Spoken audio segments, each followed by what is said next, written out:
Welcome dito sa The Sun Tarot. Ang reading nito ay for collective for anyone who can resonate sa reading nito. This is a general and a collective reading your energy at this time. Where the tongues and air guns in your head, it's still fighting in your head. In your head, show me,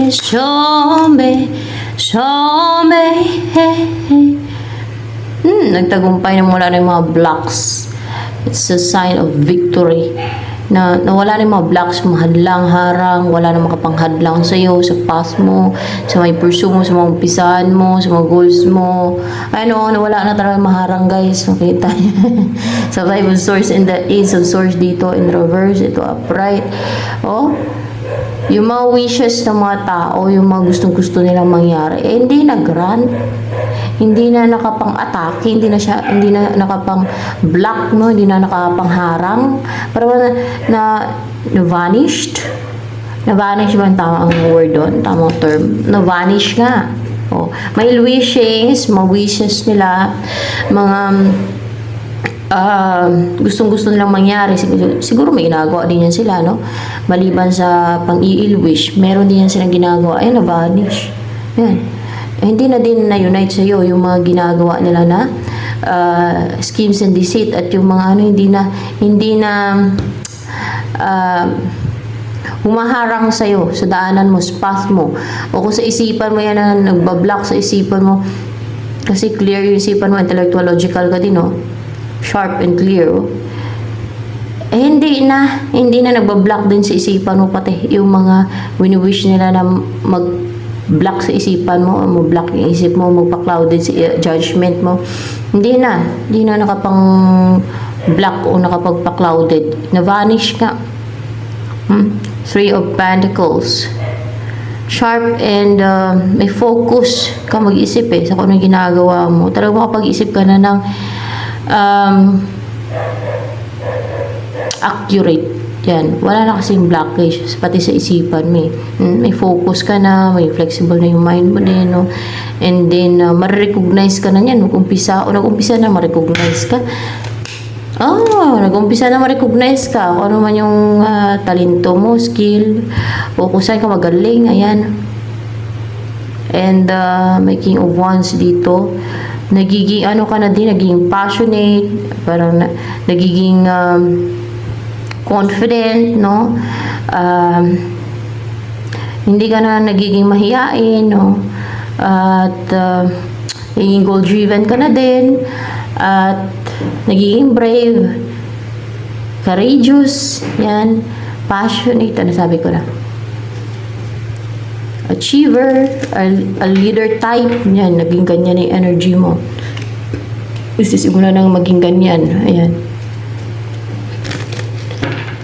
Sino ang mag-pursue sa'yo? Ex mo. O heartbroken na person. Ex mo or heartbroken na person ka. Kasi Three of Swords. O nasaktan. O pwede din na inatake sa puso. Charot, joke lang. Kasi Three of Swords, diba? Basta related sa heart, no? Heartbreak, heartbroken. Yan, mga ganun ba? O ex mo yan siya. Two of Wands, nasa malayo na person to. May distance sa inyong dalawa na nagiging brave siya at yung focus na may gusto siyang puntahan. Yan ang kanyang energy. Sino gusto niyang puntahan? Ikaw? O ikaw ang gusto niyang puntahan para ma-unite kayong dalawa, para mangyari to, para magkita kayo face to face, para matitigan yung mata mo. Kasi dito nakatitig sa mata, di ba? Para matitigan yung mata mo. Kasi mahal ka niya. Clarified by, diba? Dugtong-dugtong lang yan, kasi mahal ka niya. Kasi emotional siya sa'yo. Kasi in love siya sa'yo. Kasi ikaw talagang gusto niyang makita, makasama, maging partner, ang mapangasawa, makapiling sa buhay. Ayan, brave. Naging brave at yung focus niya ay yung puntahan ka na sa'yo, no?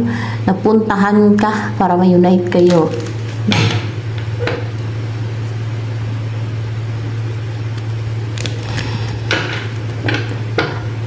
Ano gusto niyang sabihin sa'yo nitong person na to na si Three of Swords na mag-pursue sa'yo? Ewan ko kung Three of Swords pa talaga yung main energy niyan. Basta ito yung lumabas yan eh. Hindi ko kinlarify kung main energy niya ba yan. Knight, ito pala ata yung main energy niya. Basta lumabas na yan dyan. Knight of Wands. And Four Pentacles, possessive siya sa'yo. Kinikip ka pa rin niya, no? Hindi, ayaw yung bumitaw, no? Kahit siguro ex mo to o heartbroken man yan sa iba. Basta, parang ex mo siya eh. Ex mo siya. Ex mo ba yan? X factor. Ex mo nga daw. Tama, ex mo. Bakit mo naging ex? Kasi, may naging defensive. Niresist nung isa sa inyo yung connection nyo. Oh. Baka may sumapi, may influensya sa utak niya. So, ano pa?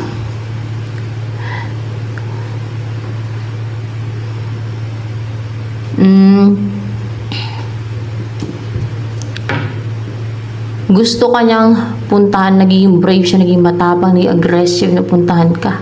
Naiporsigido na puntahan ka kasi gustong-gusto niya mapa sa kanya ka, na magkaroon ng stability sa inyo, makip ka na niya, hindi ka na mawala sa kanya. Kasi, for sure, lalo kung ex mo talaga, ex mo nga siya.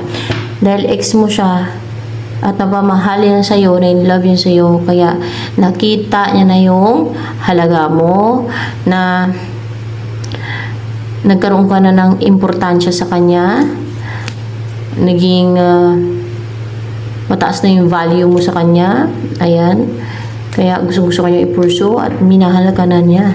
Ano yung minahal niya sa'yo? Anong qualities, personality mo, pagkatao mo na minahal niya sa'yo?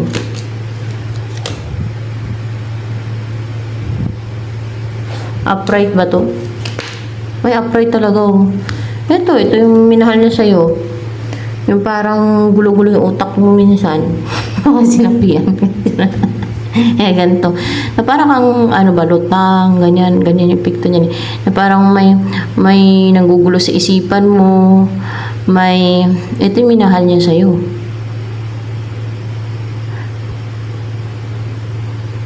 Or else siya to. Na ganito ka, yan ang minahal niya sa'yo, ganyan ka. Na ikaw talaga yan, ganyan ka. Na may nang influensya sa isipan mo to, may nang hahan sa isipan mo, may mga nang atake sa isip mo niyan. May mga nang atake sa isip mo. Naawa siya sa iyo pati kaya na-in-love siya sa iyo, ganon. Naawa siya sa iyo kaya na-in-love siya sa iyo. Yan. Lalo kung alam yung problemado ka, yan. Ibig sabihin may empathy itong taon to. Ito yung best na kung may pera, kung may pera to. Kung merong pera yung sabi ko. Kung meron kang pinagpipilian or choices, ito yung best kasi may empathy siya. Na-in-love siya sa'yo dahil naawa siya sa'yo dahil may mga problema kung alam niyo may umaatake sa isipan mo, may mananggugulo sa isip mo, o may nangahan sa isipan mo,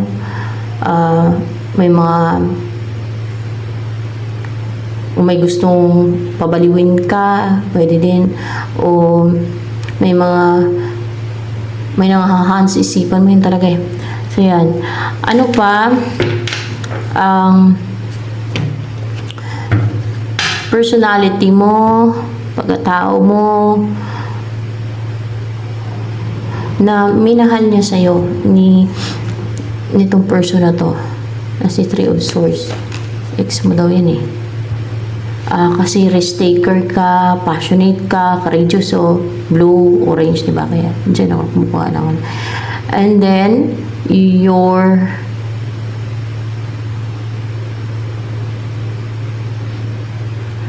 immature sometimes kasi the fool din to eh. And then, matapang ka.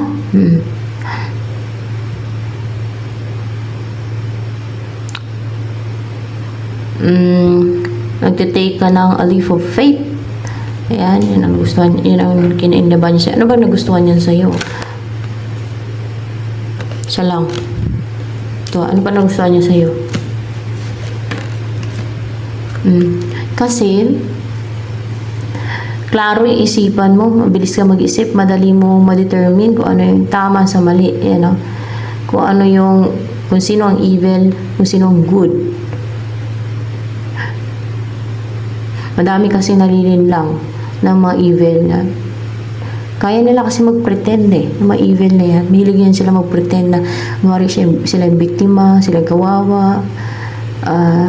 Magaling kasi yan sila mag-keep ng secret at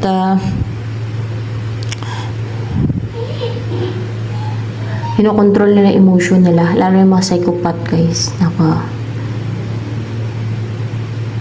Ang daming mask ng mga yan.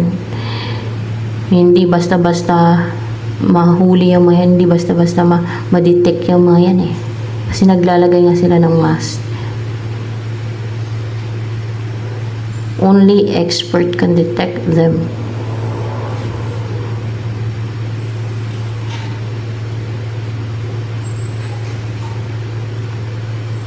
Pero ikaw to, no, na marunong ka mag-judge. Marunong ka sa kung ano yung tama sa mali, kung sino ang masama sa hindi, kung sino ang evil, kung sino ang good, kung sino nasa side ng light, kung sino nasa side ng kadiliman. Basta sa kadiliman mahilig sila magsinungaling, mahilig mag-pretend, mapang-manipula, mga ganyan. Ano galing ng devil yun, no? So ganun din yung mga tao na sa side ng kadiliman. Mga binapairal ay selfishness, walang puso, yan sila. Wala sila awa. O kung makaramdaman ng awa, hindi nila pinapakinggan yung awa na yun. Selfishness ang pinapairal nila. Tuwa pa sila pag kami nahirapan o nadurusa. Ganyan lang sa evil side. Pero yung mga sa liwanag o yung mga taong empathetic, mabuting tao, maawain yan. Diyan mo malalaman kung nasa side ng good o nasa side ng evil yan. O good or evil yung isang tao. Di ba? The senescal. Meron kang key daw para malaman yung nasa loob ng nakasarado. Nakasara na pintuan, libro, ganyan. Na mabilis mong malaman yung mga nakakandado, nakalock, na hindi mabuksan ng iba, nabubuksan mo at nalalaman mo, nakukuhaan mo ng information, mga ganun ba?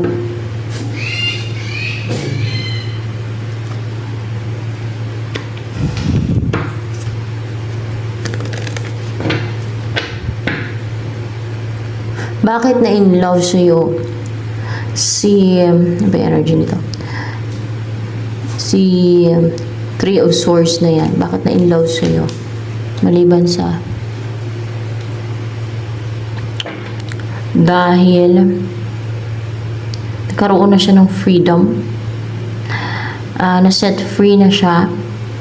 Siya itong na-set free na, no? From the bondage. From the bondage, oh. Sa pagiging victim, no? Na-set free na siya. Hindi na napiringan yung mata niya. Nakalaya na kasi siya from the situation na parang ayun, na-restrict, benign, tapos pinaklouded yung isipan niya.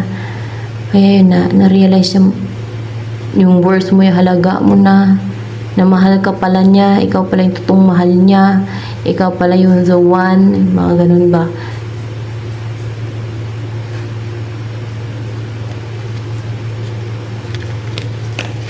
So, ano pa ang nagustuhan niya sa'yo ng person na yan? Kasi, matalino ka. You are intelligent, intellectual, logical, mag-isip,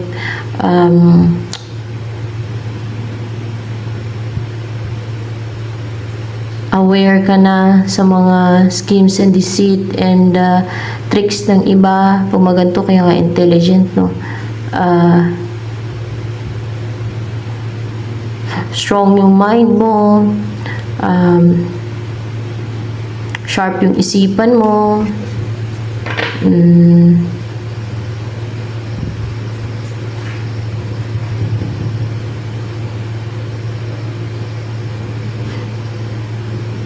magaling ka mag-isip, matalino ka mag-isip, yan.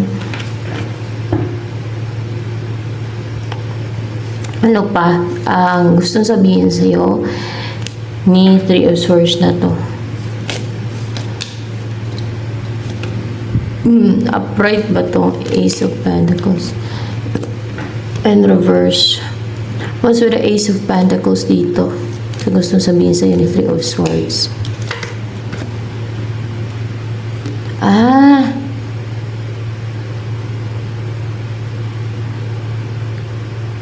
Yung sinuyo to. Yung sinuyo o yung sinent. Sinent na nagtagumpay. Sumpa ba yan? Sumpa. Hindi. Spell. Yung natanggal. Spell. Sinent na spell. Para maging ganito siya.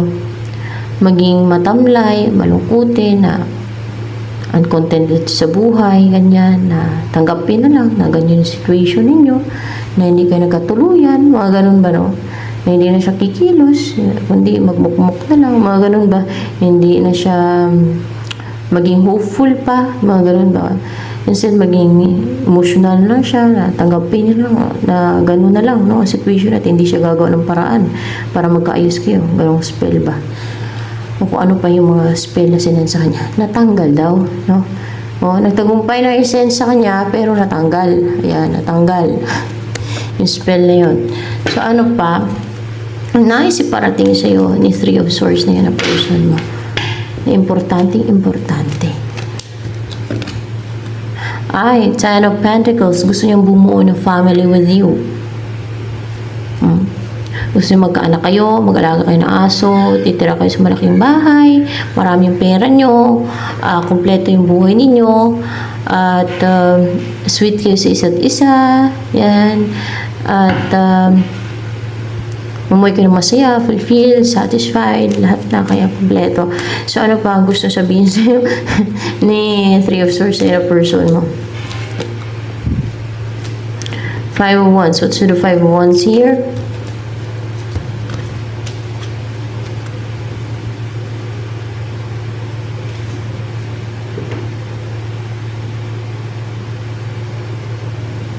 Death card. Willing siya makipaglaban, ipaglaban ka para lang magkaroon ng rebirth sa inyong dalawa or new beginning. So, ano pa?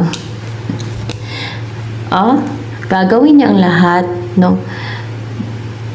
Para lang mangyari to. Yes, para lang mangyari to. Kasi, nagdurusa siya without you. Kaya clarified by this. Yan. Gagawin niya lahat. Gagamitin niya lahat ng pwede niyang gamitin na tools, anything. No? Gagawin niya lahat para lang magkaroon ng reverse sa inyong dalawa. At para mangyari to. Para bubuo na kayo ng pamilya. Para mamuhay kayo ng masaya, together, magkaanak kayo. So, ayan. Let's see kung ano yung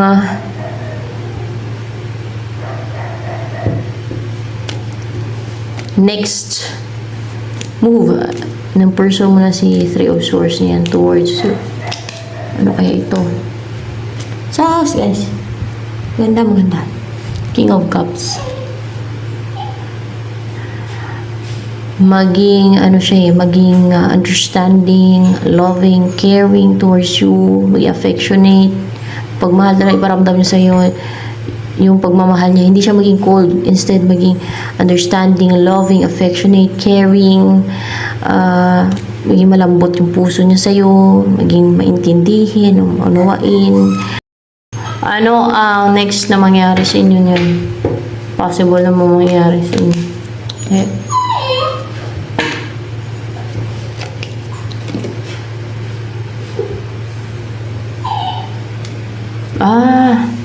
Mahirapan to, guys.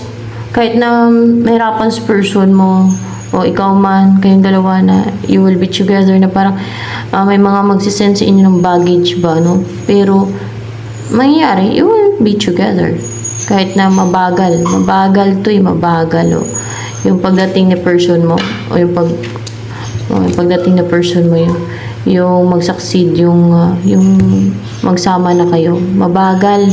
Kasi may mga mag-send ng baggage kay person mo, negativities or spells yan.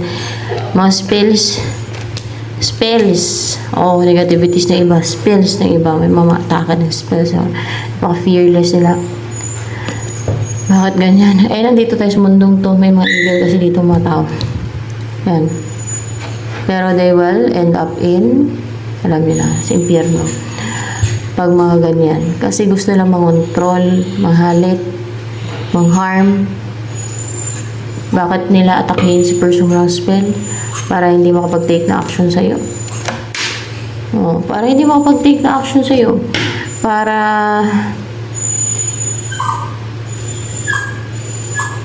hindi ka ma-pursue niyan. Para hindi ka ma-pursue, para hindi makapag-take na action sa'yo. Baka nainggit sila, nainggit sila. So, ito na lamang guys for collective reading.